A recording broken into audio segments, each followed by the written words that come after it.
Bear with me today. Not feeling the best, so my voice is kind of... Yeah, you don't look It's the kinda- best either. What do you mean? I look good. My hat looks good today. Thank you to my beautiful wife for the birthday gift. Yeah, happy 45th birthday, Moses. Shut up. You don't like me. I know you don't. I don't. You didn't even come to my birthday party. I did. I was there. I remember everything that happened. I'm sure you do. Okay, so the Royals. Yeah, a lot of stuff has happened since we talked last. And I think you and I are in the same boat. We kind of just want to sit here and roast JJ Picollo and John Sherman. But before we do that, there is a couple of good things that actually have been happening. First of all, Koa Namrin. You might have heard of him. Noah Cameron.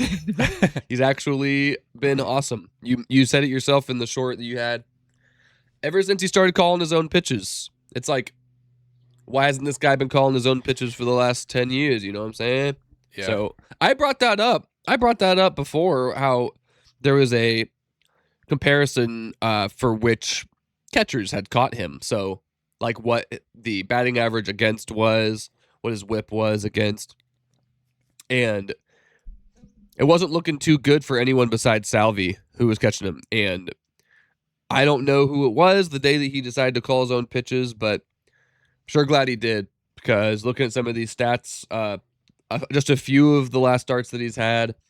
On July 24th, he went 7 innings, only giving up 2 hits on 0 earned runs, 8 strikeouts. July the 30th, 8 innings, 1 hit, which is hilarious. 7 strikeouts, no earned runs.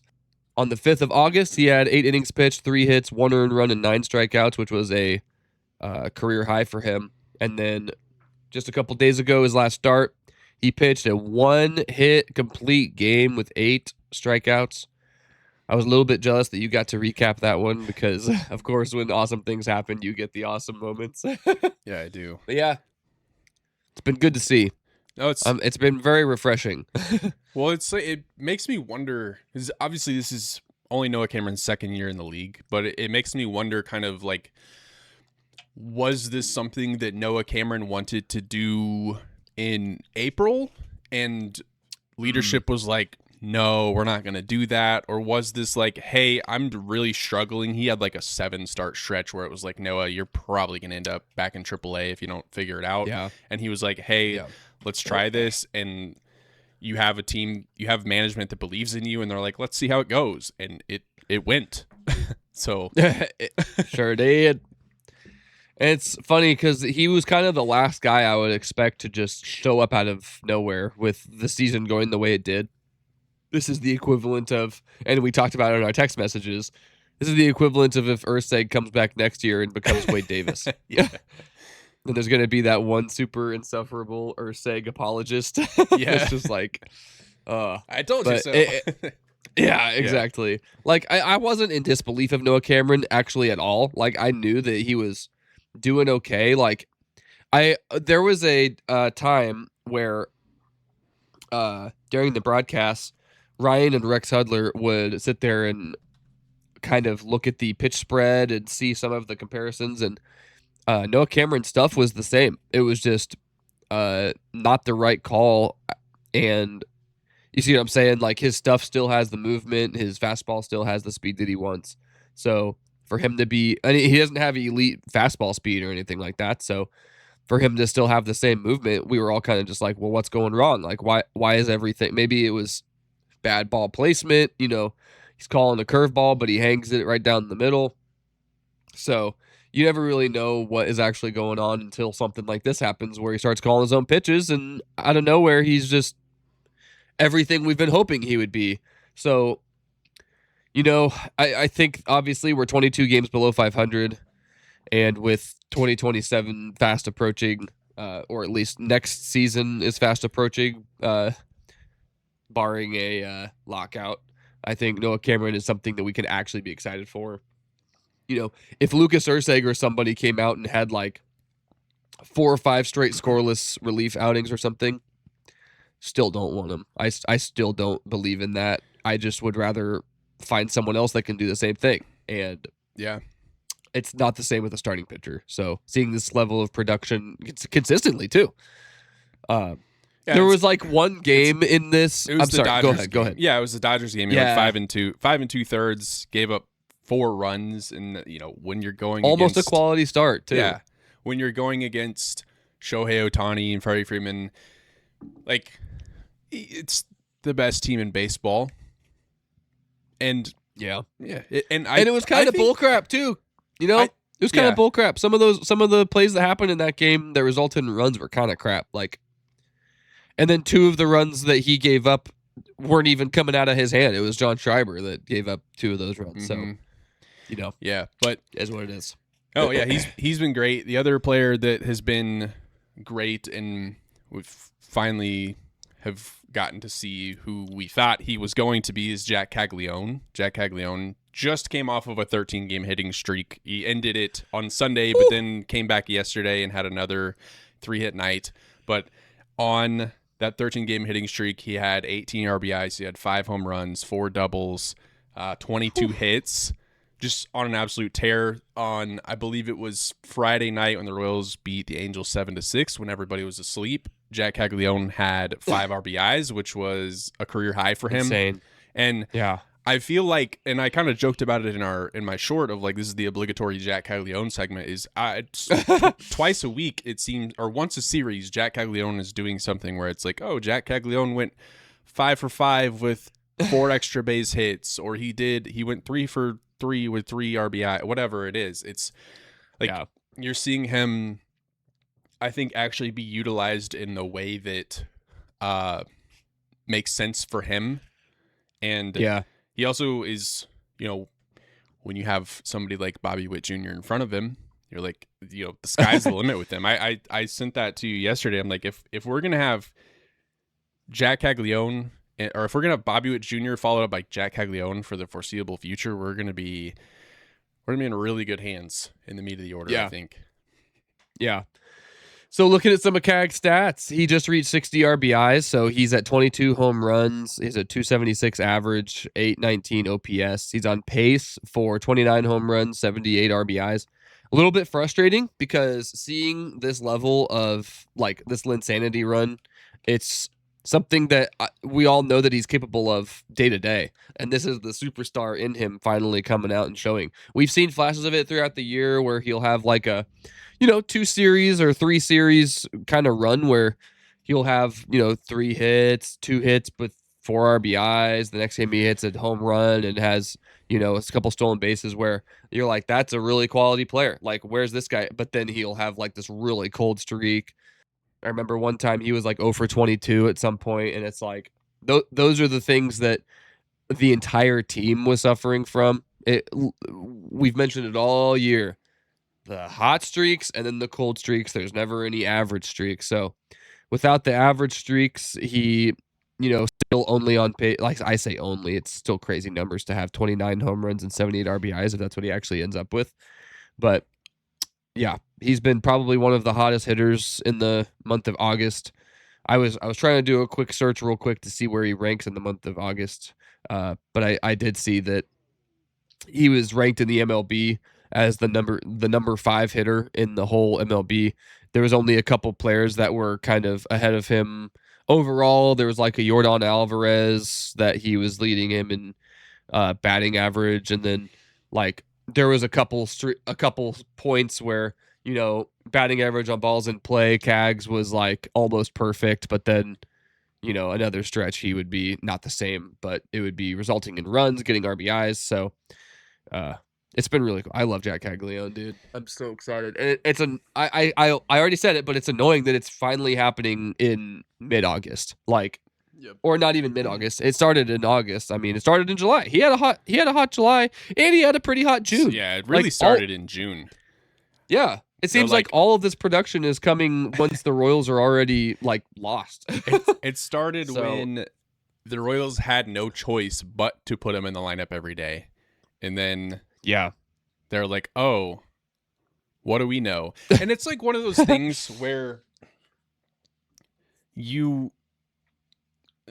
if let's say Jack Caglianone was in the lineup every day in April and May and he was terrible, then we'd be like, get him out of the lineup. So it's like one of those things where like we will never know if him not being in the lineup is why he has been so good in the back half of the season. But it makes you wonder, like, man, where would we be? Do you remember off the top of your head when he was moved to the 3 spot? That would have that probably would have been in June, I would think, June or July, because it was whenever I think Vinny went down with the hamate bone injury is when that happened. This is from Royals Muse on Twitter. This was back on August 15th, so we have a few more games that kind of changed it a little bit. But this says Jack Caglianone is cooking in August amongst all MLB hitters this month. He's first in hits with 21. He's first in RBIs with 18, first in slugging, 833, first in OPS, 1.282, total bases first, 31, average is second, 438, home runs tied for second with 5, extra base hits second with 9. And that was at the point where he was in a 12-game hitting streak. So a few games have happened since then, like even last night. What was he, like 3 for 5 with a few RBIs? Yep. Yeah, Bob, Bob was getting on base every, like, I think Bob had 3 hits at least, and 3 RBIs himself and 3 runs scored. And I think it was just like they were just a well-oiled machine of like, all right, I'll get on base, you hit me in. I'll get on base, you hit me in, and that's what you want. Yeah, I didn't hate the lineup last night. We've kind of played with our lineups. Like you asked me probably 2 months ago, if I could have my pick, everyone's healthy, what would my lineup look like? Like what my starting 9 look like? And just to read off what the lineup looked like last night with Garcia and Pasquantino being back. So Jensen was at catcher. He was leading off. Bobby was at shortstop. He was second. Cags was third. Garcia was starting at third base, so he was hitting 4th. Pasquantino, starting at first base, was hitting 5th. Salvi was DHing, so he was in the 6th spot. And then Massey, Collins, Isbell. And I don't mind that. It does make me kind of sad that the bottom third of the lineup is kind of like all they can do is get on base. It's never really like there's not like a home run hitter in there. Yeah. Like it reminds me of the White Sox, how they had like 4 players. I bet it's even more than now, but I did a recap video of theirs a couple months ago. And I mentioned the fact that they had like 4 players that had, it was either double-digit home runs or 20 home runs at least, and the Royals didn't have a single one yet. Yeah. And you look at some of those names, and it's just like that guy's hitting in the 9th spot, but he has a 202 average, but he has 20-something home runs. Like, I would be okay with someone like that on my team as long as there's people that can get on base in front of him, like Massey. Collins has kind of been a disappointment. Like there's a conversation to be had about him because do we even bring him back is kind of the question because he's only on this 1-year deal. So I think I think Isaac Collins has.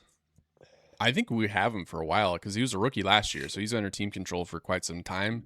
So I think he's going to be part of the Royals for the foreseeable future in some capacity. But yeah, it's like Kyle Isbell is interesting because like he was one of the few bright spots offensively before his injury. But like you are fine with Kyle Isbell kind of being the 9 hole just because he's so good defensively. And you talk about like the Royals, don't have the power hitters.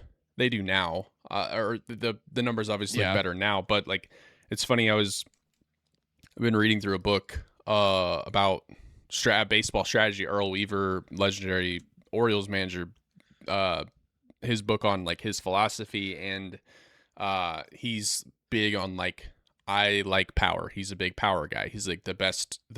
I build my team around power, and he's talking about it. He's like the only exception I would make is if I managed Kansas City, I would not build my team around power. I'd build my team around speed. Really? Just because of the ballpark. What? Oh, yeah. So okay. Like, and that's the dimensions are a little different. So I mean, a little bit, not much. Yeah. But like you look at, you look at the success of like the 2014-15 team, it wasn't like, oh wow, Eric Hosmer had 37 home runs and all that. Like there's like random like anomalies of like Mike Moustakas had a 38 home run season, Jorge Soler had a 48, Salvi had a 48 home run season, and out of that, like we have a fast team, and Bobby Witt Jr. has 34 stolen bases. Yeah, he's doing real good. And it's funny you brought that up, because that's what I was going to mention. Like, with the dimension what they used to be, the Royals, that was their identity. We had Lorenzo Cain, some of these other guys, like even like Nori Aoki was fast, Gerard Dyson obviously fast, Terrence Gore, may he rest in peace, he was also insanely fast. So looking at the team now, it's kind of just like, I'm not going to say a bunch of randos, but we kind of went in a weird direction. Like, we're bringing up Pasquantino, who's clearly not fast at all. He's slow, and he's hitting for, you would hope, some slugging, get extra base hits. Salvi was kind of, his second half of his career he became a power hitter. Bob is a specimen of his own. He can do it for both. And then Cags, he's fast, like when he wants to be. Cags kind of reminds me of like a bigger Mike Trout, so he's going to be a little bit slower naturally, because like these big guys like Aaron Judge, they do not move quickly.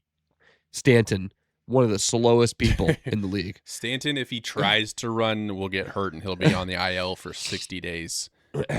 Yeah, literally. Can the Royals turn two? Yes, they can, and it's not Giancarlo's fault. He's suffering from that injury. Freaking Bob. Bob Costas. Babcastus. Goofball. What a weird thing to say. I know. Shut up. Like, yeah, that was stupid. What a weird thing to say. Yeah. So okay, pause. I'm doing a quick search here to kind of have Collins a contract, because Spot Track does say that Spot Track says that his current contract ends after this season, but after a quick little breakdown, says that the Royals do have control well beyond 2027. It's showing the expiration of their individual 1-year contract that's during their like pre-arbitration period. So we have control, but through 2031. He can't leave, is all I'm trying to say. Yeah. We can pay him whatever we want, but that's kind of one of those situations where if he were doing way, way, way better, we'd pay him a little bit more. But since he's kind of been a dud, not to call him a dud. I appreciate Isaac. Well, hey man, he was on third base and got stranded there just a couple days ago. He got on third with only one out. We couldn't get him home. Dude, I hate that. Oh my gosh, I hate that. Yeah, I mean, literally, Vinny hit a leadoff double yesterday. I know the Royals won 9-4, but Vinny hit a leadoff double yesterday and was stuck there. So it's just didn't move at all. But no, you bring up Isaac Collins, which I think is a good segue into really what I wanted to discuss, because we've talked a lot about JJ Picollo and management and Matt Quatraro, and does there need to be a change? And I want to go back to what you talked about last week. We were talking about John Sherman and that interview that he did. This is from Kansas City Star, and this is fans want a change in the front office. And John Sherman was asked if Picollo was still the right man for the job. Quote, "No doubt. I mean, look, JJ has done a good job," unquote. And there's more to it, but that alone kind of told me, okay, we're probably sticking with JJ, or we're just not going to say anything. But going further in, you don't want to feed the crazy PR people out there. Yeah, but quote, "I spent a couple hours with him, JJ, today. As a matter of fact, this is the time of year, particularly in a situation like this post-deadline. We're going to try to play the best baseball that we can and win as many games as we can out here in the season, but it's time to start thinking about 27 and what we need to do to get ready to put a better product on the field." So putting those together, okay, he likes JJ. JJ is staying, but no doubt, I mean, look, JJ has done a good job. And it got me thinking, has JJ done a good job? So JJ Picollo, and we're going to find this out together. I haven't come to a conclusion. But JJ Picollo became general manager in September of 2021. This is when John Sherman promoted Dayton Moore to president or vice president of baseball operations, which promoted JJ Picollo from assistant GM to GM. So JJ Picollo's first draft that he was in charge of was 2022. So I'm going to pull up Baseball Almanac, and we're just going to look at kind of some of the stuff that we're going to look at some players here. So JJ Picollo, oh my gosh, has been GM. His first draft was 4 years ago. And yes, notable players that have made the major leagues. Mason Barnett, who was involved in a trade to get Lucas Erceg, made his debut. He started for the A's, yeah. Yeah, with the A's. David Sandlin, who the Royals traded. David Sandlin made his debut with the White Sox. And then my thing crashed. Let me get that back. Well, and then, hey, okay. Yeah, it came back. And then 2024, the most notable, Jack Caglianone, made the majors in 2025. Wow. And you and I, Moses and I were talking about that one, and we're like, wow, Jack Caglianone, of course. Like, so you're like, just so he has, it keeps crashing. JJ has 3 players that he has drafted that have made the majors. 2 of them with other teams, one of them being Jack Caglianone. Now you go, wow, 3 players of the hundreds that he's been responsible for. That's not very good. Because there's 20 rounds. So there's 20 rounds, and that's 5 years of sample size. So 100 players. Yeah, 100 players. 3%. And you're like, oh, wow, that's really bad. And so I'm like, well, okay, how long does it take to get to the majors if you are drafted? And everything I'm seeing is from Fangraphs is it's going to take you about, depending on the position, everything I'm seeing is going to take you about 4 years. So JJ has drafted 4 years worth of players. So to look at the roster and go, or look at those drafts that he's done and go, wow, nobody's made it to the majors yet, it kind of checks out and goes in line with statistics and history. And then looking, hey, look, it didn't crash again. So looking at, so going further into that, I don't know if you want to jump in and have anything to say about all that I've just yapped about, but it's not necessarily exactly what you've yapped about, but I will say 3% seems like it'd be a little bit low. I know that a lot of the players that we've drafted recently, obviously it's only been 5 years, so now would be the time for a lot of these players to be coming up. You sent from Baseball America into our notes, there's a 7-year-old study, so this is from 2019. There's a study here that shows that, every single year up to 1,200 players get drafted. Usually around 3/4 of them make, they continue playing baseball all throughout their entire adult careers, but only 700 of them, or I'm sorry, around 700 of them don't even reach the majors. Only around 200 of them actually stick around to play. So looking at percentage of MLB draftees who reach the majors, first rounders, almost 70% reach the majors. First round sup, I think that means support. I'm not really sure what that means. It's a little under 60%, 55-ish%. And it literally just supplemental draft. Yeah. It consistently goes down like a beautiful little curved graph. Second round, 50%, third round, 40%, fourth round, 35%, fifth round, 30%, and so on and so forth. And you only get 1 first rounder. You only get 1 second rounder. And if you're only going to be cashing in on those players 80 to or 75% of the time, 50% of the time, that's crazy. And what's unfortunate here is he inherited a team that was bad. He inherited a bad team with one of the worst ranked farm systems. I remember that whenever JJ Picollo was being brought up and whenever he was promoted from within, I was really optimistic when JJ got the spot because it was a really refreshing mindset, but I'm not even sure if it was his philosophy. I think it was more so how John Sherman was speaking publicly saying, Dayton Moore always spoke of, I know what a championship team looks like, but maybe we want to see what a wild card team looks like. So you really have to do a lot of work to be able to build a roster if you're not going to be a team like the Dodgers or just a big spender that is willing to go get all the big name free agents to fill your major league roster. Because even teams like the Dodgers and the Mets or whoever, they still have pretty strong farm systems. And that's something about the Royals that is so insanely, sadly polar opposite is how weak our farm system was. Yeah, we still had a handful of players that were within the top 100 prospects. Now Zion Rose is one of our highest prospects. Blake Mitchell, who's a catcher, was a really high prospect. Gavin Cross, who, by the way, just found himself on the injured list in Omaha. He was having a really good year. He's one of our higher prospects. He's an outfielder, so hopefully hopefully he can heal up so he can make it in time for the September call-ups, because I would love to see him.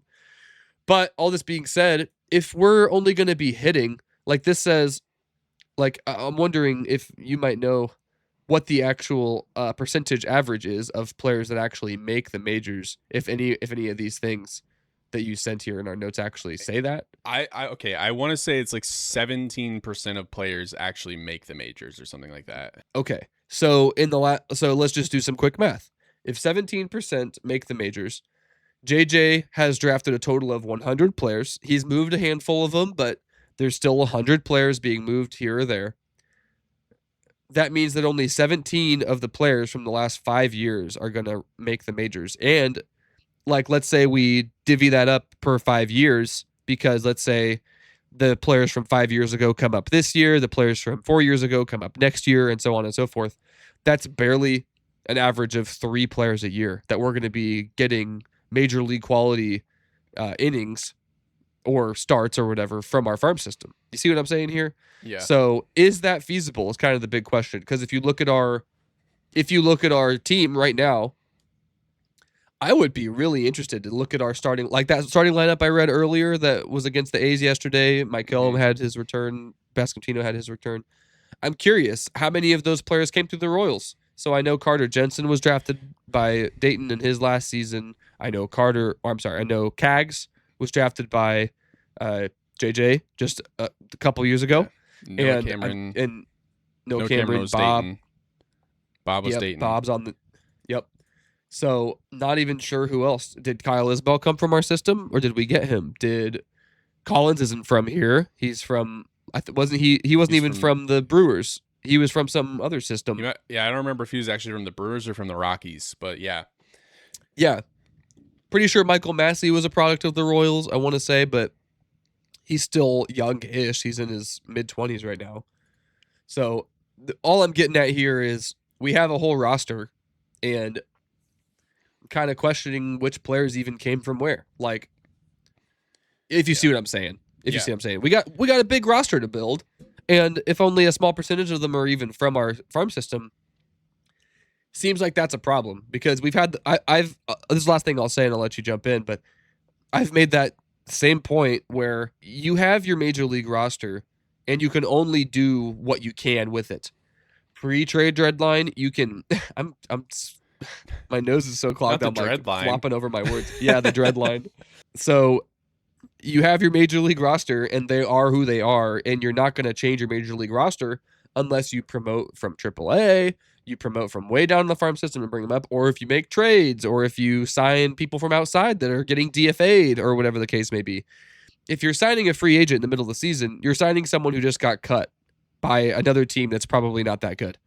So that's not a great addition. If you're making a trade, that can be a great addition, but it depends if you're a buyer or a seller. If you're a seller, you're kind of going into future mode. If you're if you're a buyer, you're going into now mode. But the Royals are not buyers, so anyone that we would be or getting that portion of the season, it's all just up in the air at that point. So it's really hard for me to look at JJ's resume as far as the draft and be proud whatsoever, because if that's only 3% in the last 5 years that have made the majors, sure, I'll give him a pass, because like this year I'm not expecting any of them to play for the next handful of years. So okay, that's fine. But yeah, you see where I'm coming from. So yeah, you can go ahead. So I want to look at the minor league system. You brought up the farm system. So MLB.com does a really good job of showing the prospects. So the Royals' top 5 prospects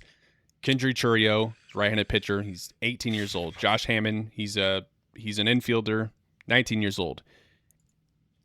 I'm gonna butcher the crap out of this name, but Angebel Gomez, 17 years old. David Shields, 19 years old. Blake Mitchell, 22 years old. And MLB.com also has like a projection of when they're gonna make the majors, and all of those guys, young players. Kendry Churio, 2029, 2031, 2029. Blake Mitchell, out of those top 5, is the soonest in 2027. Blake Mitchell is a catcher, right? So then you have to go, well, do the Royals really believe in Carter Jensen? If they do, which I believe they do, is there a spot for Blake Mitchell on the team? If not, Blake Mitchell, to me, needs to be traded next in the offseason for something that can help this team now, whether it's getting more pitching back for Blake Mitchell or getting something else in return for him. Because, like, I don't know why we have one of our top prospects as a catcher when we have the catcher of the future. I don't know if you agree with that or not. I mean, I actually kind of am the opposite, but it's for the short term. So I would not want to move Blake Mitchell whatsoever if Salvador Perez retires. If he moves on after 2026 and we're left with one catcher besides Luke Maile, like, I'm not going to be okay with that. If we went and got like an Elias Diaz, I would be okay with that, because that's like the veteran in the room that you're going to want. I don't even know why we got rid of Elias Diaz. We didn't even get anything for him. We DFA'd him. So I was a little annoyed by that. I would much rather have Diaz than Luke Maile, is all I'm trying to say. No offense to Maile, but offense. I don't want you here. So if we're looking at their production, like, who's our DH going to be in 27 if Salvi's gone? Are we going to be getting another outfielder and having them split time with Cags actually playing on the field and have him just DHing? But then you're taking away an arm from your outfield. Like, there's a lot of like little things. Go ahead. You said, well, what? Well, you bring up an outfielder, and to me, like, Gavin Cross is that guy. Obviously, he went down on the IL, so that probably changes some plans now. But I'm like, I feel like there's no reason that Gavin Cross shouldn't be part of the plans for 2027. Yeah. So I would prefer have two. Like, I'm not saying we need 2 elite star level catchers, but if it becomes that, that's a good problem to have, because then you have a really valuable trade piece. I'm not sure I would trade him before he ever even makes the majors. I mean, I would really like to see what he's got. And the gamble you're making is, what if he comes up and he sucks, and then you just lose all the value you could have gotten out of him. So I see where you're coming from. Yeah. I absolutely see where you're coming from. I do not want Carter Jensen to get hurt or, have a slow start, and then Cotrero decides to start splitting time with him and Maile or some guy I've never heard of. We have to call up some rando that we've never heard of. And to each their own. Like, a Freddie Fermin type would even be welcome here. He was actually productive in Kansas City. He got the bag in San Diego, and he's not been good at all. But I'm a little hesitant. I'm not sure I would do that until I got to kind of see some of his major league production first, especially because he's a lefty. Like, I feel like we do have a couple big bats, but Carter like, Jensen's a lefty, so I know. But I don't know. I'm just like, his value, if he came up and was productive at the major league level, his value would obviously be higher. But then you're like, well, do we want Blake Mitchell or do we want Carter Jensen? And for me, I'm like, if teams are calling in the offseason because they're like, we need a catcher, if the Cardinals are like, hey, we need a catcher, if you name it, need a catcher, and they're asking for Blake Mitchell and the package is there, you got to do it.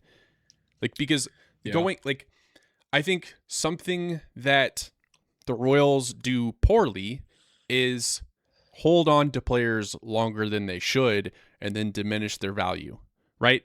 I sent you that quote from Dayton Moore's book, More Than a Season, of here, and I'll just read it. Dayton Moore is a great book if you haven't read Dayton Moore's book, but it says, with young players, I'd rather have them a year too long and have them possibly succeed, whereas I'd rather move aging players a year too early. Some people don't agree with that philosophy, and it's probably bitten us a couple times, but that's who we are. Like, for me, And he's like, this book was written like 10 years ago, but like the names that come to mind when I see that is Whit Merrifield is number one in that, and then the core of Eric Hosmer, Moose, and Lorenzo Cain, Alcides Escobar, not trading them in 17. That's what comes to mind when I see that. Like Whit Merrifield, if the Royals would have traded Whit Merrifield in 2019, the package would have been significantly better than what the Royals got for him in 2021. I don't remember what the return was, but I know it's like, well, he's already kind of a shell of himself in 2021, but he was arguably one of the best just hitters for average in 2018 and 2019. And you were a team in those years that was consistently losing 100 games and you weren't going anywhere. So for why like Whit Merrifield was also older when he came up. So why are we holding on to that? Yeah. But that's where I'm at with Blake Mitchell. Like, well, I would like to just point out the players that you named, all of which were actually old and aging, and they were players that if you're playing 4D chess, those are players that you need to have the foresight and the scouting team to realize where their body is at. Not only that, but what value package you can get for them now and where you are as an organization. So if you have an aging Eric Hosmer, an aging Lorenzo Cain, an aging Alcides Escobar, you have every single player on your team is aging. They're 30, if not getting older, and you already won your World Series, and you're going to try to just run it back. Like, the first season you run it back and you don't even make the playoffs, that would have been my indication to say, okay, who's the best players on our team? Let's make some big splashes. So with Blake Mitchell, he's so young. He's 22. So there's a part of me, like, with young players, Dayton Moore's philosophy was, I want to hold on to them an extra year too long to see if they'll succeed. That reminds me of like Ryan O'Hearn. The Royals moved on from him pretty quick because he wasn't doing butt-kiss here in Kansas City, but then he goes on to be with the Orioles and the Pirates, and very successful. He's hitting tons of home runs, very good slugging percentages in his career, and I would not want to. And by the way, we got Samad Taylor and Max Castillo in exchange for Whit Merrifield. Samad Taylor was that like second baseman or something, okay, I think, at the time. But yeah, just to kind of make the point, like that's where I'm coming from. Like, I think I would rather. I don't know. It's funny because seeing that quote from Dayton Moore, that's kind of bullcrap because he didn't even follow that philosophy. He says he wants to. Okay, let me read it again. With young players, I'd rather have them a year too long and have them possibly succeed. And then rather moving aging players a year too early. Some people don't agree with that philosophy. It's probably bitten us a couple times, but that's who we are. And he made the example in this quote, Joakim Soria. So in 2012, Joakim Soria had his second Tommy John, and they kept him, just hoping that he'd come back. That's just bad foresight. That's kind of just bad. The optics aren't there. Like, let him go have that second resurgence in his career somewhere else. You get something actually good in exchange. Something young, something that you can either move on from later. You know, any kind of value that's not an aging, injured player. Like, this is kind of going into like the Cole Reagans conversation or like the Chris Bubich conversation. With the Chris Bubich trade, we hardly got anything in exchange, but he's already aging. He's one of the youngest in we were looking at the upcoming free agents. Like, Bubich is going to need a new contract because he just avoided arbitration with the Royals this past season. But he's going to need a new contract, and he's already going to be like 29 next year. I'm not even saying that that's old. Like, there's lots of baseball players that go on and they're good for a long, long time. But when you're a pitcher, it doesn't really work that way unless you're Nolan Ryan or Chapman. There's not a long list of players that aged really well. They usually age like milk more than they age like wine. So yeah, I just to finish the thought, I would not move Blake Mitchell yet. That's just mine. It's a good problem to have. You mentioned earlier. Yeah. They're what's funny is they're almost identical players. Like they both bat left-handed, they both throw right-handed, so you can't have like, oh, we're going to do a platoon situation because that doesn't work because they have the same handedness. And then you look at their stats, and looking at it, Blake Mitchell in Double A or in High A in Quad Cities significantly better offensively than what Carter Jensen has put together in the majors. But then you're like, does that success transfer to the majors? And it's a weird problem to have because you're like, oh, Blake Mitchell has a 900 OPS in 2026. That's really, really good versus Carter Jensen's 699 OPS, which is significantly below average. So yeah, it's a fair, like, I am just like, this team has a lot of problems, and you have to, in the way that baseball works, you have to give to get, and Blake Mitchell is going to be somebody that somebody wants. So it's like, do you sit with Blake Mitchell and have two catchers, or do you go, you know what?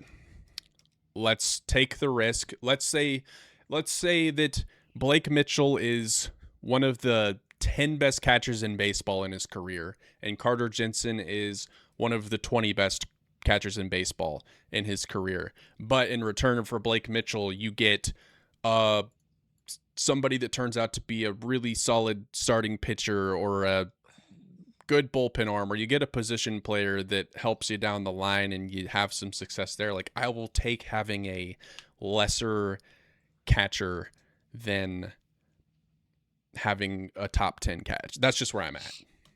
Yeah. I think hindsight's 2020, so it's hard for me to have the foresight. Like, I can't really predict what either player do. Like, I'm pretty sure Carter Jensen's the same age as him. Like you said Blake Mitchell's 22. I'm pretty sure Carter Jensen's also like 23 or 22. So there's a part of me that's kind of like, could Blake Mitchell move through the minors really quickly, find himself here next year? Like, it reminds me of Cags. He had a not good 2025. He had a not very impressive 2026 for over half the season, and now he's Cags. He is the Jack Caglianone we've all heard about. And I'm kind of waiting for Carter Jensen to become that. And since he's so young, the best place for him to develop is not in AAA, it's in the majors. So why the Royals and the farm systems don't believe in Blake Mitchell the same way, obviously there's probably some things he's working on. I don't even know if he's a career catcher. I don't know if he did that in high school or what, or whatever club ball he played. But it makes me a little curious how it's all working out. I think you have good points. I wouldn't just a month ago before the trade deadline, we were saying everyone in the whole organization is tradable, and then here I am right after that saying maybe not. Yeah. All that's coming from is seeing days where the lineup is the B squad and Luke Maley's behind the dish, and I'm like, are we just forfeiting? Like, is this just our way of forfeiting? Yeah. Like, you see what I'm saying, though. Yeah. So, but it's hard to know, because like I said, we just to kind of circle back to the draft. It's hard to know, like, if the Royals have really done a good job drafting under JJ Picollo yet. Like, even looking at the top prospects, like, we might know in the next 2 seasons, 3 seasons, if this all comes to fruition, then we'll be like, oh wow, we've got a really good farm system. Like, Zion Rose got drafted this year. He was our first round pick this year, and he's our 6th prospect in the organization. If that tells you what the state of the organization was at in the minors. But I want to move on to the trades, because that's another thing that JJ is responsible for, is the draft and the trades. And I'm not going to get into every trade that he's ever done, but I want to get into some of the notable ones that that stuck out to me. And the first real one that I remember him making was, and I know there was some before and we'll get to it, but the one that stuck out to me was flipping our oldest Chapman for Cole Reagans. At the time, Cole Reagans was with the Rangers, and he came in and he was expected to be a starter for the Royals. And for about 18 months, it looked really good. And ever since, it's like, oh, now we see why the Rangers were okay with getting Cole Reagans, because he just can't stay healthy. I believe he had a Tommy John surgery or two prior to the Royals even trading for him. So Yeah. aging like fine wine versus milk. That trade has aged like milk. The Rangers got Chapman and won a World Series championship. The Royals have been floundering in the middle of the ocean trying to figure out how to be successful. Yeah. David Sandlin for John Schreiber. It's Okay. It's been mostly fine. It's not like Yeah. it's one that we don't really talk about, which is like it's okay. We go down to Freddie Fermin, who I think was one of the best backup catchers the Royals have had in Long time. Since Drew Butera, maybe. Yeah. And we got Stephen Kolek and Ryan Bergert. Both injured. I Ryan mean, Bergert. Kolek, yeah. Bergert. No, go ahead. Injured. Yeah. Injured. Yeah, they're injured. That's literally the only answer. I mean, it sucks because Kolek was good, if not actually really good. Doesn't matter to me if they're not even on the field because they're hurt. Like, he's not going to play for the Royals for another 11 months. So, yeah. Yep.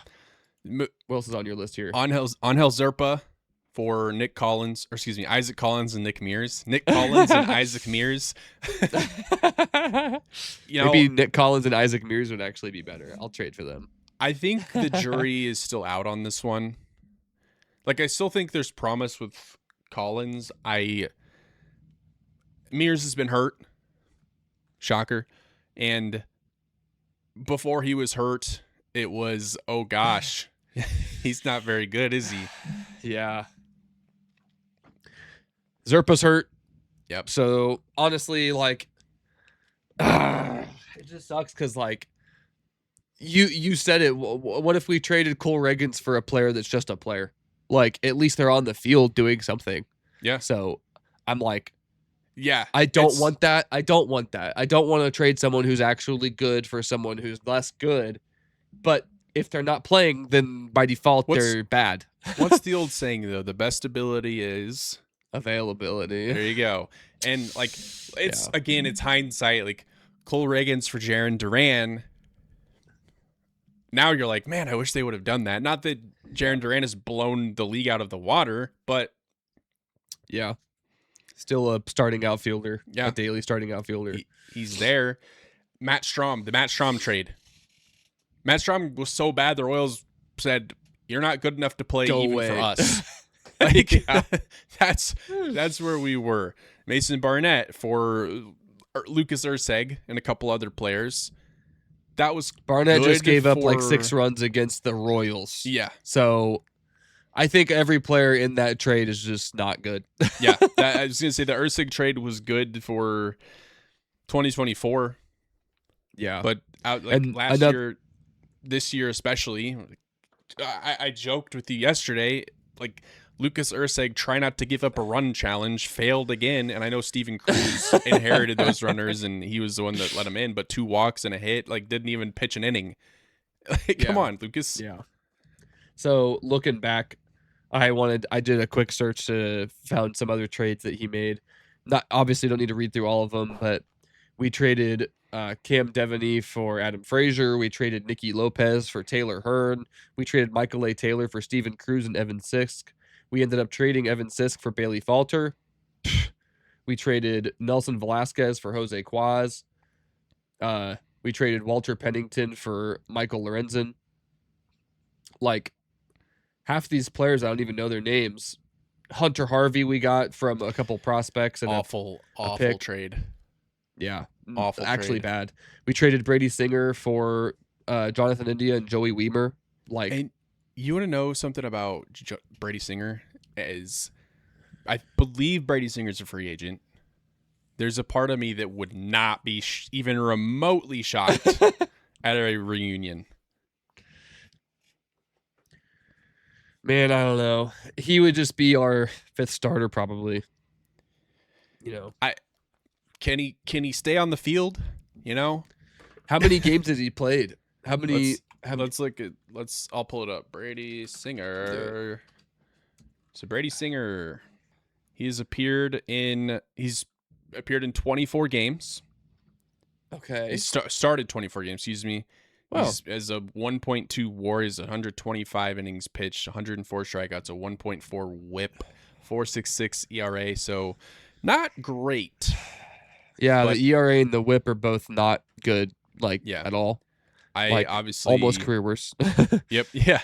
Obviously don't know entirely. He's given up the most home runs he's ever given up this season. He's Oof. on pace to give up similar or more walks than he's ever given up in his career. He's gonna be probably gonna throw about 120 or 150, excuse me, 150 strikeouts, maybe less. Yeah. So his FIP is 5.13. That's a career worst. It's just another kind of ERA stat. Yeah. So maybe you're just gonna walk that one back. So hold on just a second. I'm gonna look up each of the starting pitchers we have and look at their WAR. Okay. So we traded Bubic. So This is where I love WAR, by the way. Like WAR annoys me, but when you look at it in this context, I'm all for it. Okay, so we've had a lot of starters this season, right? Yep. I don't even remember who our starting five was. I don't even remember who our opening rotation was. Besides, so we got Lugo, Waka, Bubic, Cameron, and Reagans. Is that it? That sounds right. Yeah. Okay, so let's start with the old heads. Let's start with the let's start with our big starters. So we had let's go with Cole Reagans first. 2026 Cole Reagans WAR is 0.1. Michael Waka's WAR, this is a good one actually, 2.9. Let's go Michael. Proving us right. Seth Lugo's WAR is 0.5. Chris Bubic, who's no longer Royal, he's with the Los Angeles Dodgers. His WAR was 0.7. Noah Cameron's WAR, he's had a lot of ups and a lot of downs, so bear with us. In 25, it was 3.8. In 2026, he's at 1.3, so he's working that back from death. So then another few of our starters. Luinder Avila, who did a lot of starts this season, he has a negative 0.1. Stephen Kolek, his WAR for this season is not listed. Let me pull the correct website. Stephen Kolek's WAR for this season is 0.2. Yeah, that makes sense. He didn't pitch enough. Yeah.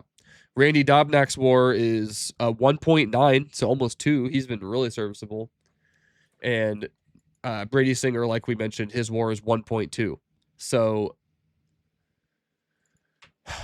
he's actually beaten out half of our starters. He has a better WAR than Seth Lugo. He has a better WAR than Cole Reagans. He has a better WAR than Noah Cameron. He has a better WAR than Chris Bubic. He has a better WAR than Luinder Avila. He has a better WAR than Stephen Kolek. So it's crazy. Like, those are the kinds of players that you would not realize would actually be one of the better pitchers on your team. But just like that, real quick, it can just prove you wrong. So I might have misspoke there. He has a 1.2 WAR right now. There's a couple players that actually have better than that. So like Noah Cameron, he's a 1.3. So he's actually better. But you see where I'm coming from. Mm-hmm. A lot of not very impressive starting pitchers on this roster. Not a. What was Michael Waka's WAR?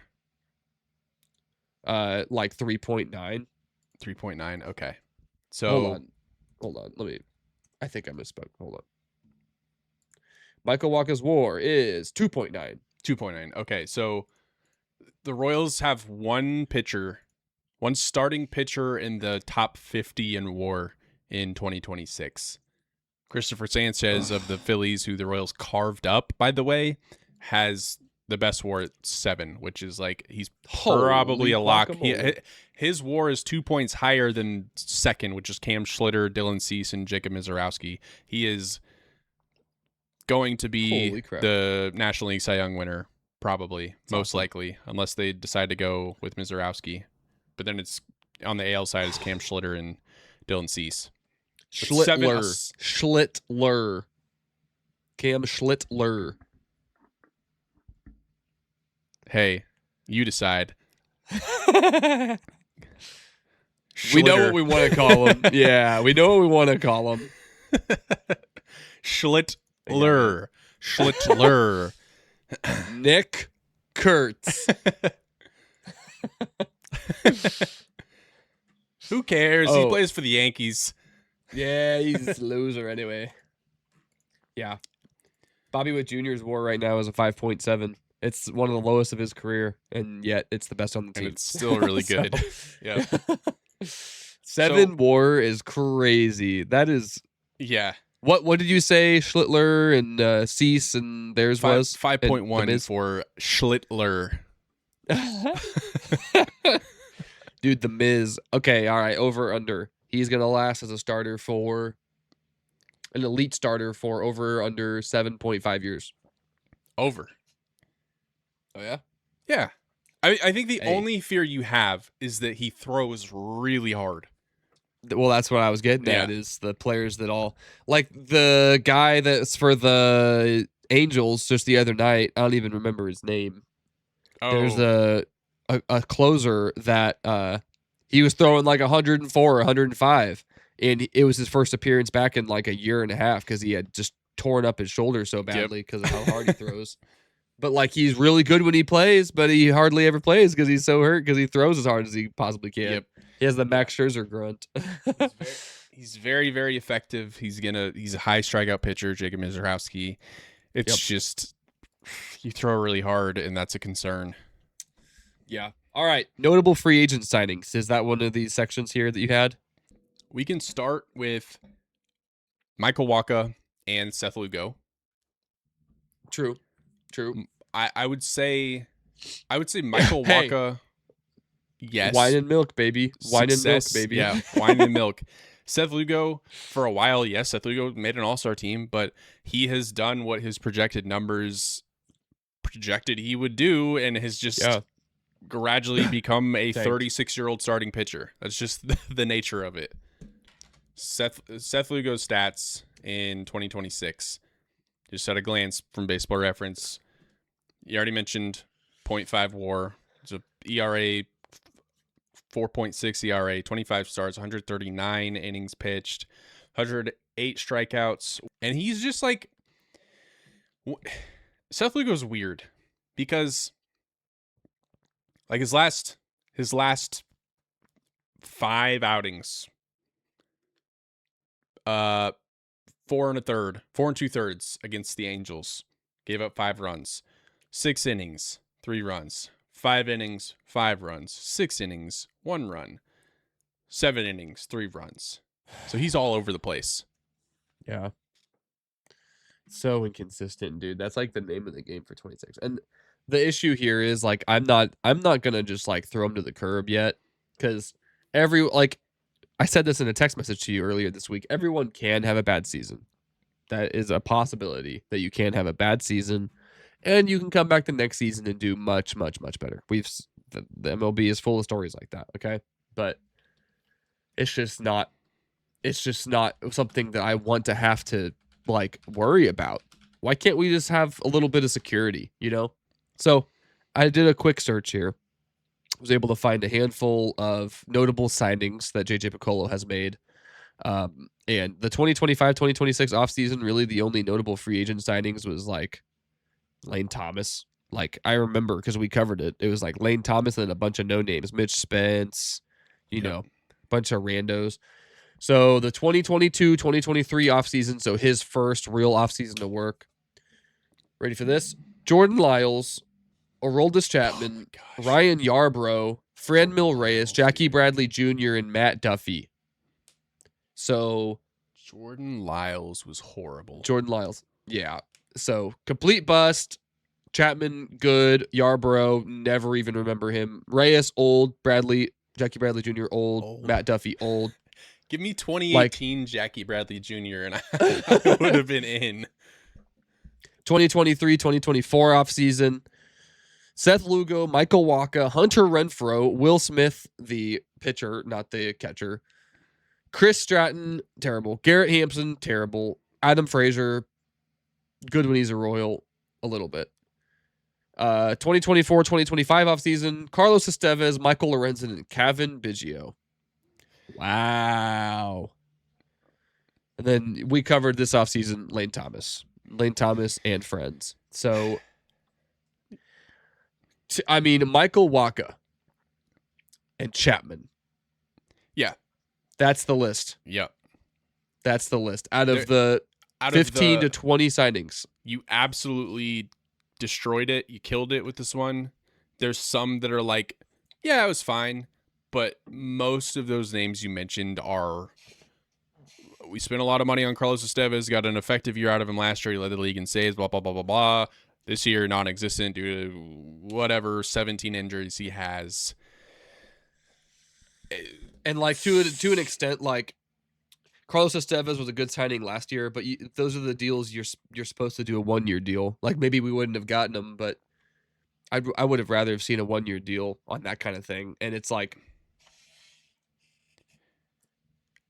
and you can't predict injuries. I know, but like, what's a brother got to do to just make some signings that are actually fun to look at? Like Adam Frazier and Chris Stratton, Michael Wacha and Seth Lugo. That did it for me. Yeah. And there's like, that gave me my fix, but there's a few things that you have to factor in. And one of them is like, man, if I'm a free agent, do I want to go to Kansas City? Like that's too. So you do get the Chris Strattons and the Jackie Bradley Jr., the washed up Jackie Bradley Jr.'s and, X, Y, and Z because they want to keep Eric playing. Hosmer didn't even know we had him. They were talking about it in the broadcast, and Jake Eisenberg broke that news to Haas that we had him, and he was like, "I didn't even know that." I don't think he was even here that long.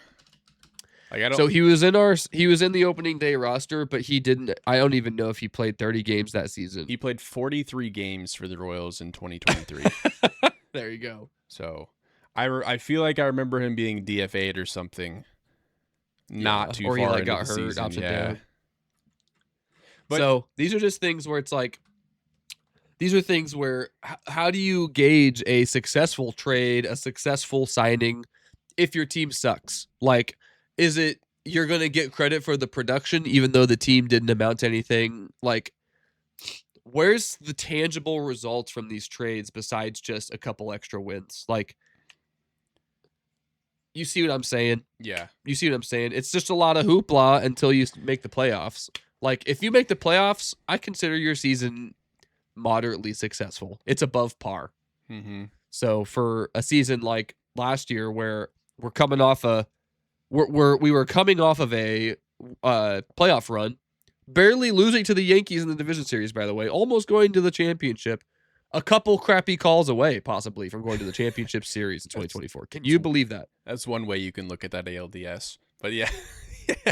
Hey, that's what I thought. Hey, Jazz Chisholm is dead to me. And yeah, I didn't think we got destroyed too badly. I thought we could have done better. But anyway. Coming off that season, you go out and you sign Estevez, and you go out and sign Stratton, and you go out and sign who else that I don't care about, and then you just don't even make the playoffs again. In fact, it's a very disappointing, like, 500 season, and you're like, wow, what could have been? Like, you like that stinky probably should have. Shut up, dude. Like, it's like, make the big signings and like make your team astronomically better, not just a little bit better. Like, you got your closer, cool. Still got Michael Massey at second. I like Michael Massey.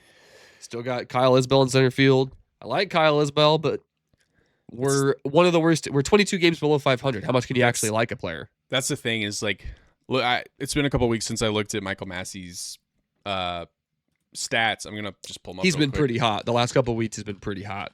He's been pretty hot, but like as the season, like, okay, now his OPS is about like 25 points higher than it was when I looked at it a couple weeks ago. So that's good. But on base percentage is still down.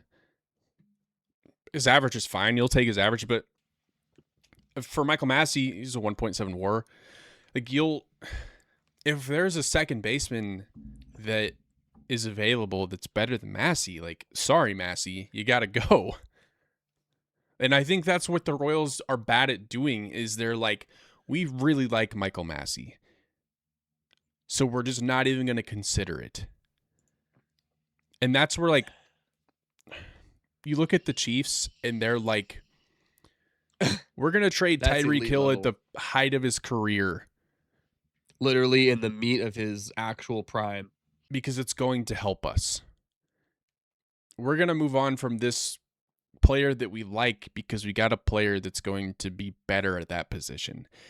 And we have to get there as a Royals organization. Like, we got to stop holding on to it. And I want to wrap up, like, this whole thing was, has JJ Picollo done a good job? And I think it's now time to answer the question. And after laying out everything, like, draft wise, it's really hard to know. Free agency,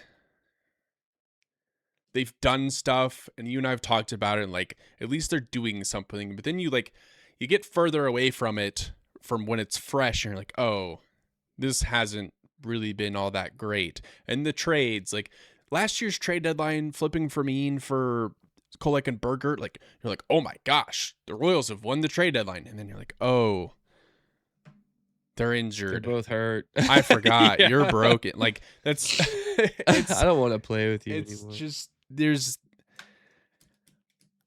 for me, it goes back to, I think it's time for change. Obviously, John Sherman and what he said in this quote doesn't seem like it's happening. Yeah, man. I don't know. There's multiple conversations to be had, unfortunately. Like, I wish I could just point the finger at him specifically, but we've brought up the point, like, what if he's doing everything possible with the resources he has, and the players are simply underperforming? Like, that's completely possible, because Vinny's going to end the season with one of his worst averages, also missing almost 50 games. Michael Garcia, similar, out over 50 games. Bobby has had the worst season of his career to his standards. So all of them have regressed. And I do think that I heard something in a podcast last night that I loved, and I wasn't really going to mention it, but I will. There was the guy says, I hate optimism, because optimism is you're hoping for luck. You're like, man, really hope we can do it. But instead of being optimistic, be like active. And you have no right to be hopeful, optimistic, or anything. This kind of goes, I was going to mention it off air with you with our podcast, because it's like, we can't even be upset. Like, we have no right to be sad or, be ho-hum about literally anything. We have no right to be mad about the Royals or at all, because truthfully, there's a lot more that could be done. If he was doing 4D chess, if he was really big braining it, he has an entire farm system of players that have certain skill sets that he could move around. And if the scouting was really good, which I'm kind of thinking our scouting department's just not very good. I don't think that our what's the training, like the head trainer, the people that are in charge of health of the team, I don't think they're very good, because it seems like they're prolonging injuries. They're making things like, of course, players in baseball, they're just like in basketball. If they have a hangnail, they're going to take themselves out because they're a little hurt. Yeah. But then there's players like Freddie Freeman that we watch in 4K in a game that's aired internationally.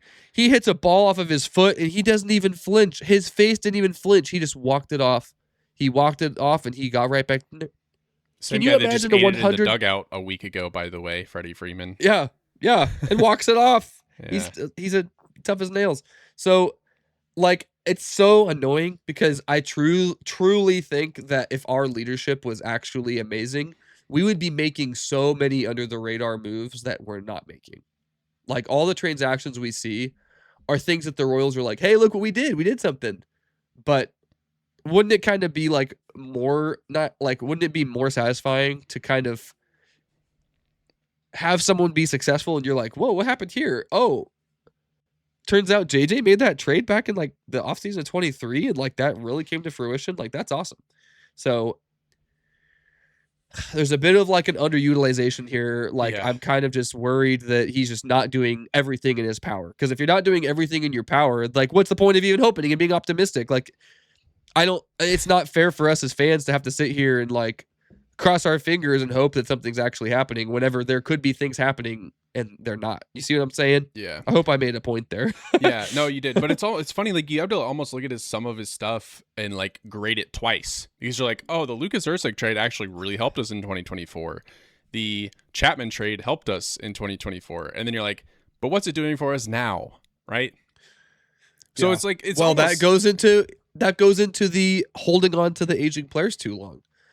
You could have traded Estevez in the offseason. Not that anyone would do that, especially after a successful season. He led the MLB in saves. Why would you ever want to trade somebody? He led the MLB, and you had every reason to believe that the Royals were not going to do what they did this season. So, but you're terrible. You're a terrible team, and a player just led the MLB in saves. What could you get for that? You're a crappy team with a crappy farm system. What could you get for the guy that just led the MLB in saves? Wouldn't that just intrigue you a little bit? Like, not super expensive. Let that be the trade that just blows up the offseason, and we just completely want to trade for getting some actual serviceable position player in exchange for a guy who hasn't seen the field at all season. So, I mean, if you're asking me to give JJ Picollo a grade from when he inherited the role to now, you're right. You kind of have to grade it twice because it was going great. It was going really, really good. Yeah, they swept the playoff series. Like, they did everything they really could have until they hit a really hard to beat opponent. So, like, I'm giving him until they were. Go ahead. No, please. I'm giving him a C- because I can't sit here in good faith and say he's been the worst GM of all time. I can't do that. Yeah, that's the issue here. That's the issue. And we need people in the organization that are smarter than us, that are getting paid better than us, to go and make those decisions because they have the foresight and the skill set to be able to evaluate these positions and the skills at these positions, not only on the field, in the office. Like, if we're talking, if we have to sit here and wonder if they're mismanaging people's injuries, that's stupid. That's something that a GM should be able to see is happening. And I don't know, man. If you're asking me from the time he was promoted to the time we got eliminated in 2024, man, I mean, I'd give him a B+. Yeah. I think he did a pretty decent job with the major league roster. That's what I'd like to point out. And then he goes and drafts Caglianone. Like, oh wow, good job, really buddy. Good move there. Yeah, good job. You drafted Patrick Mahomes. Yeah, good job. So then, everything since then, it's like, I want to give him like a D.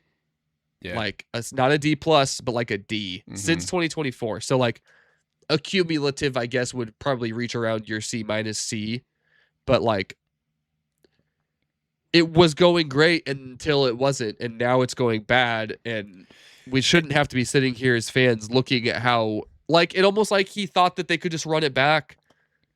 Yeah, that's, I guess I made my point, I guess. Yeah. So yeah, no, and it's so weird because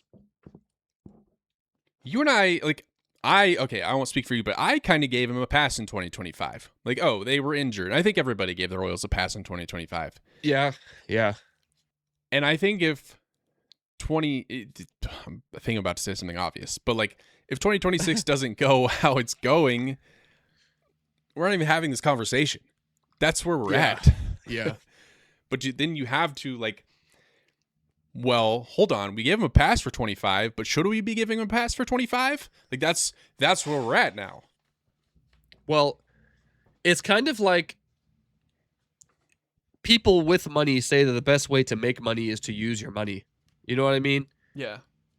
Like, the rich get richer because they're using their money and their resources to really multiply it in ways that other people can't. If you're a general manager for a baseball team, I hope this is something that is like insightful or something that would actually pique your interest for me to say, but like, wouldn't you rather see the Tyreek Hill level trades? I'm not saying trade Bobby Witt Jr. Like there's players that are off limits. Bobby, Cags, I guess Carter Jensen. He needs to develop more because he's supposed to be our catcher. But like those players, and then kind of like I love Michael Wacha as a Royal. He's probably one of my favorite pitchers to watch because he's like our robot. He's our guy that gets out there. Like if I'm a pitcher as a kid, I'm like kind of emulating him because I'm a righty and like it's just something that you want to see. Like that he's living his dream in the majors and he's doing it successfully. But like, wouldn't you rather kind of see the big stuff? Kind of like with the Royals are in the headlines because they're making these big trades. Like they traded Pasquantino for a couple players or one good guy. I mean, I don't know what we could get. Like, I don't want to see any of these players leave. I'd rather see them be successful, like in 24. I thought we were going to be better. You asked me before this season what I thought the record prediction was going to be. I gave them almost 90 wins if they actually achieve their potential. That was with a healthy Jonathan India coming back from injury and being better than he ever has been because he was a really good player in the early parts of his career. That's with all of the starters staying healthy. If Chris Bubich is there, he was borderline Cy Young good for the first half of one season once. And Cole Reagans is really good. His stuff is disgusting. And then Seth Lugo, we didn't see a regression coming. Like you and I didn't kind of see that. I mean, he reached his projected numbers kind of to the T. But, you know, you see what I'm saying. Like, I don't know what I'd rather do because there's a part of me that loves our team and doesn't want to see it change. But it's just that foresight, man. It's that foresight of like knowing who you got. There's these injured players. Like it's almost like a rule of thumb. If somebody gets hurt for that long, their name should automatically be put on a potentially move over the offseason list because you're needing to maximize their value before they go back out after they recover from their injury and prove that they're not that good. What are you looking at? So I got distracted, but the KC Pulse. Ahead of city meetings this week on the Crown Center Stadium, a presentation was uploaded that includes 2 new renderings of downtown Royal Stadium, and they look pretty sweet. Ooh, live reaction. Ooh, that crown vision. Yeah, different looking. It's the same looking crown, but the top looks different. Looks to me like it's a 360 crown vision too. There's screens on the sides of it. Oh yeah, there is. Yeah. Oh, it is. Wait, is it? No, it's not. Oh, wait, okay. So one picture shows a round screens like all the way around, and then the next picture is just a generic giant piece of wood. It's like a giant statue. I'm wondering if that's not the fountains even are cool, the same though. thing. Yeah, I'm loving the fountains though. In the second picture. I don't like that they have a giant crap on the top of their thing, though. Look at that. Look at that rendering. It says crap. Why would they put a giant crap on there? See that? Oh, yeah. Okay, yeah, this is there are inconsistencies between the two, showing that the design is very much a work in progress. So we don't know what Crown Vision is going to look like, but what we do know is that they're planning on having a Crown Vision of some sort in the new stadium. All right, you know what I want to know? What do you want to know? I want to know what your honorable mention is. Oh, man.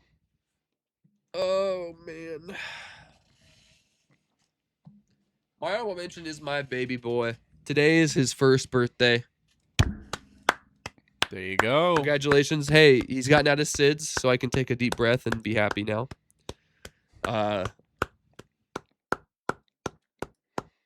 Yeah, he's a big boy.